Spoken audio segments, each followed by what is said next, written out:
Hier, aujourd'hui, nous sommes le vendredi 2 mai 2025, des événements majeurs au chapitre de ces jours. Comme nous le savons, aujourd'hui, c'est le 8e chapitre général des cardinaux, toujours dans les préparatifs du conclave. Et en dehors de ça, comme vous pouvez le constater, dans la cour ici, à la place Saint-Pierre, beaucoup de pèlerins qui viennent de part et d'autre pour justement se recueillir, prier, rendre hommage au pape François.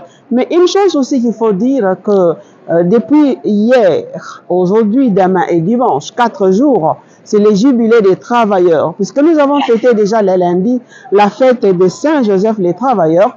Voilà pourquoi le pape avait voulu qu'il y ait aussi les jubilés des travailleurs. Mais aujourd'hui, je voulais justement que vous veniez avec moi. Nous entrons dans la basilique donc Saint-Pierre et nous allons découvrir aussi la tombe du pape Jean-Paul II. Alors que le monde chrétien attend l'élection du nouveau pape, le Vatican a marqué une étape significative ce vendredi 2 mai 2025 en installant la cheminée sur les toits de la chapelle Sixtine.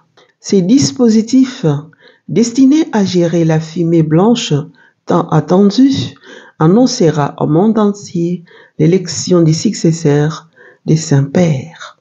La 8e congrégation générale des cardinaux s'est ouverte ce vendredi 2 mai 2025 à 9h par une prière collective. Plus de 180 cardinaux y ont pris part, dont plus de 120 électeurs, témoins de l'unité et de la solennité de ces moments cruciaux. Lors des échanges, 25 cardinaux se sont exprimés sur des sujets clés liés à l'avenir de l'Église. Parmi les thèmes abordés, l'évangélisation placée au cœur des pontificats du pape François a été soulignée comme une mission essentielle.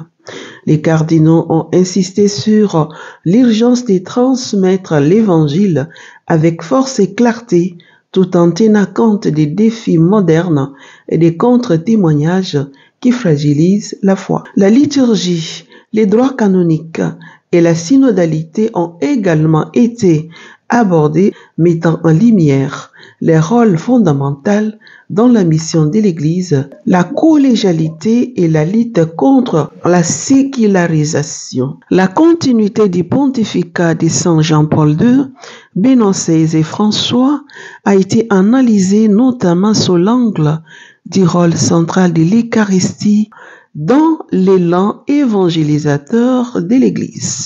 En ces jours de prière et de recueillement, le cardinal Claudio Gugerotti, ancien préfet du Dicaster pour les églises orientales, a célébré la messe du 7e jour Novemdiales à la basilique Saint-Pierre. Ces moments solennels a permis de rappeler l'immense richesse spirituelle des églises orientales, dont la liturgie byzantine porte en elle les paradoxes fondateurs de la foi chrétienne. La misère du péché face à l'infinie miséricorde divine. Nombreux étaient les fidèles prêtres et cardinaux rassemblés pour honorer cette tradition et prier avec ferveur. La disparition du pape François et l'année jubilaire ont transformé la ville de Rome en un lieu de rencontres exceptionnelles.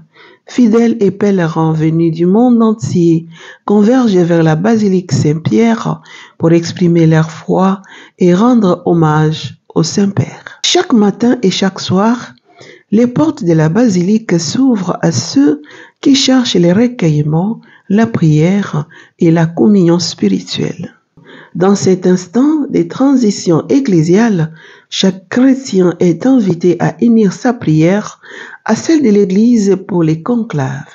L'invocation de l'Esprit Saint sur les cardinaux électeurs est un acte de confiance et d'espérance afin que leur discernement soit guidé par la volonté divine et qu'ils désignent un pasteur selon le cœur de Dieu.